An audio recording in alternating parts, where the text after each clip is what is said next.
qaramada midoobay ayaa sheegtay in cilin qasab ah oo qaxootiga Eritrea lagu celiyo gobolka Tigray ee dalka Itoobiya ay tahay mid aan la aqbali karin. waxa ay ka jawaabaysay qaramada midoobay hadal ay ku dhawaaqday dawladda Itoobiya oo sheegaya in qaxootiga Eritrea ka qaadayaan Addis Ababa oo dib loogu celinayo laba xero oo ku taal Tigray. Itoobiya waxay beenisay eedeymo ahaa in dagaalka Tigray ka socda uu ka hor istaagayo in gargaar la gaarsiiyo dadka rayidka ah ee halkaasi ku sugan. laakiin afayaan u hadlay qaramada midoobay ayaa ka digaya xaaladda in ay sii xumaanayso. waxaynu doonaynaa inaan ku celino baaqii degdeg ah ee aan u jeedin dhammaan dhinacyada isku haya gobolka Tigray ee ahaa in shuruud la'aan loo ogolaado dardargelinta gargaarka bini'aadanimo halkaas oo dadka haatan ay galeen toddobaadkii shanaad iyagoo aan wax cunno ama cabitaan haysan. sida aad la socotaanna dad fara badan ayaa ka qaxay Tigray oo ama baxay Suudaan. shaqaalaheena ku sugan Suudaanna waxay noo sheegeen in tirada qaxootiga halkaa ku sugan ay haatan marayso 49,000. laba hay-adood oo kuwa safmarka ah oo ka howlgala gobolkaasi ayaa maanta waxa ay sheegeen in shaqaalahooda lagu dilay dagaalka ka socda gobolka Tigray. wariyaha BBC-da Ethiopia Kalkidan Yabeltel ayaa noo haya wararkii ugu dambeeyay ee xaaladda gobolkaasi. iyadoo hadda isgaarsiinta dib loo soo celinayo qaybo ka mid gobolka Tigray kadib toddobaadyo gabi ahaanba isgaarsiintu ay go'nayd dagaalka awgii waxaan hadda ogaanaynaa khasaaraha inta uu la eg yahay. dabcan aad ayaan uga fognahay in sawir buuxa aynu ka helno baaxadda khasaaraha dhacay dadka ku dhintay iyo dadka ku barakacay ee dagaalkani uu sababay. laba hay-adood oo kuwa samafalka ah Danish Refugee Council iyo International Rescue Committee ayaa sheegay in xubno shaqaalahooda ka tirsan lagu dilay dagaalka.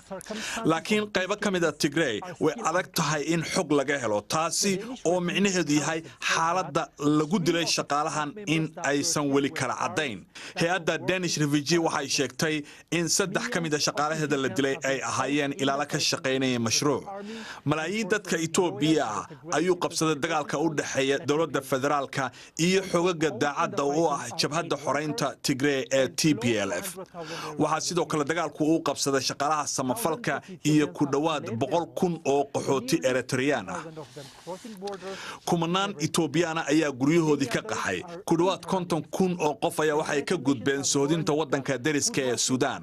qaramada midoobay waxay ka digtay in raashinkii uu gabaabsi ka yahay dadkaasi gudaha Itoobiya ku barakacay. laakiin mas'uuliyiinta Itoobiya ee halkani waxa ay sheegayaan in cunto la gaarsiiyay hadda magaalada caasimadda oo ah gobolka Tigray ee Mekelle. laakiin dad badan waxay aaminsan yihiin inaan loo baahnayn cunto bini'aadanimo oo la qaybiyo kaliya balse in dib loo dhiso wixii la burburiyay toddobaadyada iyo bilaha soo socda. haddaba si aan u falanqayno xaaladda bani'aadanimo iyo midda amni xumo ee dagaalka uu sababay waxaa qadka Skype-ka ku jira Maxamed Xaaji Ingiriis oo ka faallooda arrimaha gobolka. maxamed soo dhawow marka hore qaramada midoobay waa tan ka digaysa xaaladda gobolka Tigray sidee adiga kula muuqataa arrintan? digniinta waa maadsan tahay Usman. digniinta qaramada midoobay waxay ku fadhisaa daraasad hay'adaha qaramada midoobay qaarkood ay ka soo sameeyeen xuduudka u dhaxeeya gobolka Tigray iyo Suudaan, gobolka Tigray iyo Eritrea waana wax ku salaysan xaqaa'iq dhab ah oo taagan. waxaana laga maarmaan oo loo baahan yahay in dawladda Itoobiya ay tixgeliso cabashada ka imaanaysa hay'adaha xuquuqda aadanaha iyo hay'adaha gargaarka oo ku yaboohaya in gargaarkii ay dhulka gaarsiin lahaayeen caqabada ka haysata ay tahay dawladda Itoobiya oo ku dadaalaysa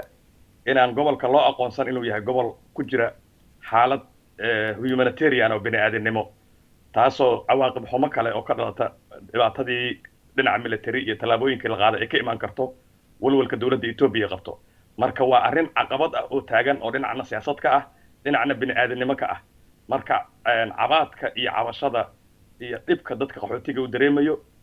waxaan qabaa marnaba inaan la siyaasadayn oo dawladda Itoobiya ay ogolaato hay'adaha xuquuqda aadanaha iyo kuwa gargaarka inay meesha gaaraan oo ay tagaan. waa tahay Maxamed marka xaaladda siyaasad laga soo tago dagaalka 10,000 ayaa ka qaxay oo u gudbay dhinaca Suudaan. marka saameynta xagga amniga ee arrintan gobolka ku yeelanayso maxay tahay? gobolka already waaqiiqaya holac ayaa ka socda dhibaatada xoog gale ee taagan dhinaca dawladaha ka sokowna qaxootiga laftirkiisii ayaa caqabad xoog leh ku noqday resourcigii ay haysatay dowladda suudaan waxayna qaxootiga ka yimid gobolka tigray diidan yihiin in laga kiciyo oo laga qaado xuduudka oo la geliyo gudaha Ethiopia gudaha Suudaan marka waxay doonayaan inay xuduudka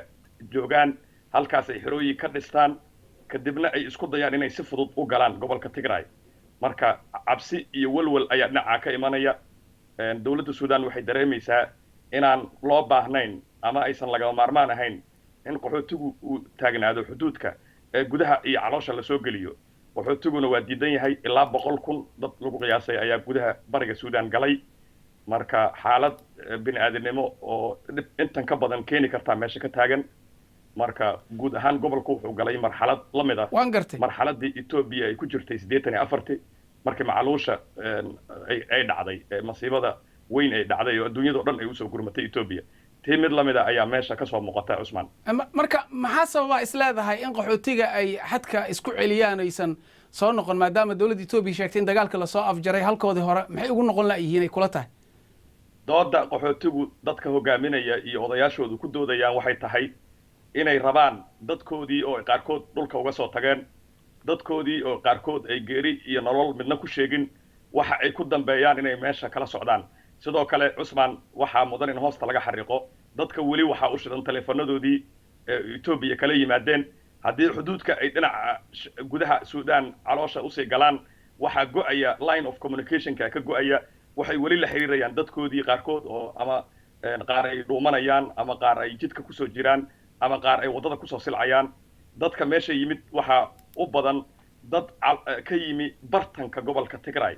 oo aan kaliya joogin magaalada Maqale iyo Shira iyo meelaha kale waaweyn dad reer miyiga ayaa soo qaxay marka cilaaqaadkaas ay wali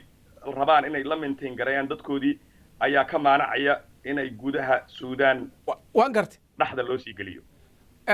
dawladda Ethiopia maxamed waxay leedahay dagaalkii waan soo afjarnay Tigrayguna waxay leeyihiin annaga ma joojinayno marka maxaa laga yaabaa xaaladda inay ku dambayso dagaalka dawladda Ethiopia ay soo afjartay kuma raacsana hay'adaha xuquuqda aadanaha iyo kuwa u dooda xuquuqda bini'aadamka dagaalka hadii la soo afjaray waxay ahayd dawladda Ethiopia marka inay ogolaato in gobolka la geli karo oo xaaladda ay indhahooda ku soo arki karaan isgaarsiinta sida internetka gobolka in loo soo celiyo xaaladda siday ku dambeyn doonto Usman cid saadaalin karta ma laha quwadihii la filayay ama laga cabsi qabay inay soo farageliyaan ayaa soo farageliyay badankood madaxdii TPLF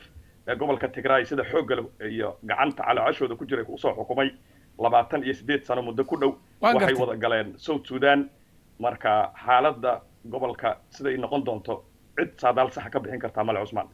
aad baad u mahadsan tahay maxamed xaaji ingiriis oo qadka Skype-ka toos ugu jiray